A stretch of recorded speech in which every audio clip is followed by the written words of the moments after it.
So guys, what is up? It's our third country na dito sa ating Central Asia trip. Currently, dito tayo sa Uzbekistan. Ganito yung mga malalakaran mo, para ka nasa castle. Sobrang init guys, kita nyo si Idol nakapayong. Mga tao dito, tamang painit lang. Yung init nila dito, medyo OA guys, 37 degrees. Kayang talunin yung Pinas guys, sa tutuusin lang. So alam nyo naman yung update natin, kada country. Nagtry ako mag-search, wala na namang pickleball court. So hindi pa umaabot dito ang pickleball. Badminton, nakita ko pero sa mga local gyms pwede kong daanan pag may time tayo. Yun, update ko na lang kayo. So ngayon, samahan nyo ako guys. Sama ko kayo sa aming mini day tour kasi sobrang init. Gaano kalamig dun sa Kazakhstan, sobrang init dito. Grabe. Pero tamang lakad lang yung mga locals dito.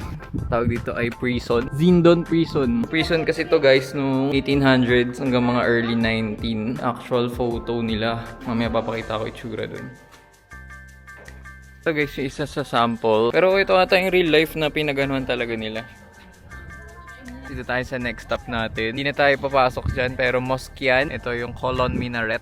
Lakad tayo na slide dito sa Zoki Sargaron. Parang bazaar. Ganito siya sa loob. Maganda yung kaso.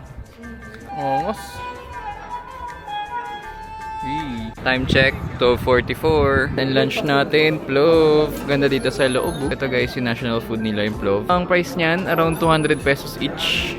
Nag-coke zero kami syempre. Time check 1:40. Pahinga na tayo. So ganito itsura nung namin, hotel namin. Very makaluma din. Baka magtatago muna kami guys kasi sobra talagang init. Okay, magalala guys sa Tajikistan the next day. Try tayo manap ulit ng court pero mukhang malabo din dito sa Central Asia. Hindi pa ganun kasikat yung pickleball at badminton. More on football sila and basketball. Thank you guys sa pagsama sa atin and see you in our next one.